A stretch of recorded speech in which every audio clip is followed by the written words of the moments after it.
Bonjour Noémie, bonjour à tous, bienvenue. Je suis Marie-Pierre et je suis contente de vous retrouver aujourd'hui dans ma bibliothèque pour cette nouvelle bibliothèque des lecteurs.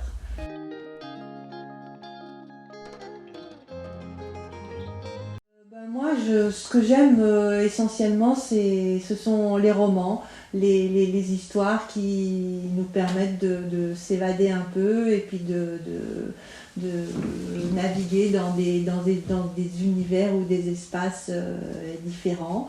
Donc, je lis pas mal de livres, j'aime bien me tenir au courant de toutes les nouveautés, de ce qui sort.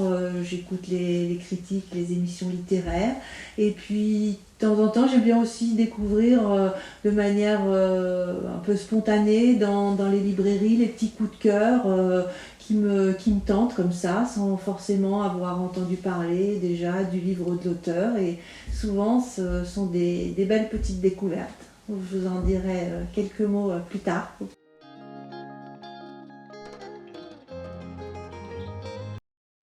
Alors, mon auteur préféré. Mon auteur, c'est difficile hein, parce que c'est plutôt mes auteurs. J'aime quand même beaucoup de choses. Je pense à Éric Emmanuel Schmitt parce que je trouve que bon, il a vraiment une grande imagination et beaucoup de créativité et ses livres sont souvent très différents des uns des autres, donc il n'y a pas de lassitude, c'est toujours une nouvelle découverte. J'aime bien Modiano, mais bon, voilà, c'est éclectique, un tout autre genre. Lui, c'est son univers flou, un peu évanescent, dans lequel j'aime bien me perdre sans savoir où on va. Autrement, bon, plus classique, les contes de Maupassant, c'est toujours quelque chose, un petit régal. Et puis, encore très différent également, j'aime beaucoup Murakami. Alors lui, c'est aussi un univers très onirique, toujours à la frontière entre deux mondes, entre un monde réel et un monde imaginaire, plein de,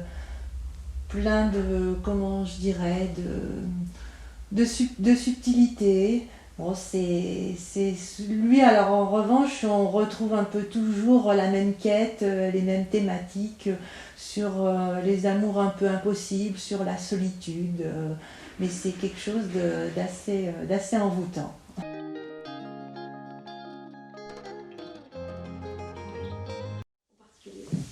Alors mon livre préféré, alors pareil, oui, c'est difficile d'en choisir un. Un grand classique, c'est Belle du Seigneur de Albert Cohen. Ça, c'est vrai que c'est vraiment magnifique. L'histoire d'amour, une histoire d'amour, de passion jusqu'à la folie. Là, c'est vraiment quelque chose de très très beau. Et puis, je ne sais pas si j'ai cité Stefan Zweig tout à l'heure dans mes auteurs préférés, mais là, dans les livres préférés, j'aime beaucoup cet auteur, en particulier Amok. Là, une histoire beaucoup plus sombre, oui, il est là, je crois, euh, Amok. Une histoire beaucoup plus sombre de psychologie humaine et de folie aussi, quelque part, mais avec une belle écriture et qui nous entraîne aussi dans des beaux moments. Et la particularité souvent chez Zweig, c'est qu'il fait un livre sur un espace-temps très très réduit. Là, c'est une histoire qui se passe dans une nuit. Okay. Donc il n'y a pas un espace-temps immense, mais justement ça donne la puissance, c'est très concentré, il y a une tension très très très très très très très belle.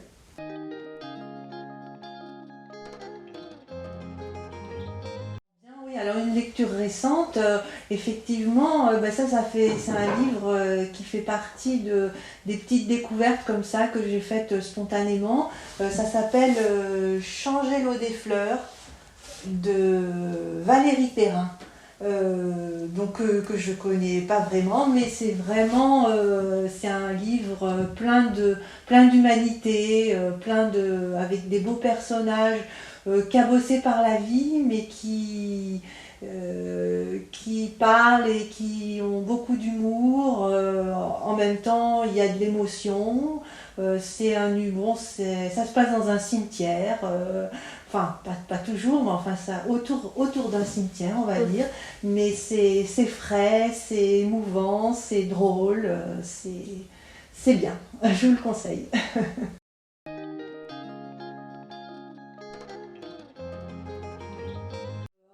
Quelque chose de, disons, de facile à lire, de prenant, qui donne envie de lire, effectivement. Très récemment, là, j'ai découvert aussi, ça pareil, alors là, c'est une découverte dans les livres, les libres échanges qu'on trouve parfois dans la rue. C'est un livre qui vient de la rue, et ça s'appelle Le dernier des nôtres, Adélaïde Clermont-Tonnerre. Ça, c'est une belle histoire qui se passe à cheval entre deux époques, deux endroits, entre New York et l'Allemagne des années sombres, à deux périodes différentes. New York années 70, à Allemagne pendant la guerre.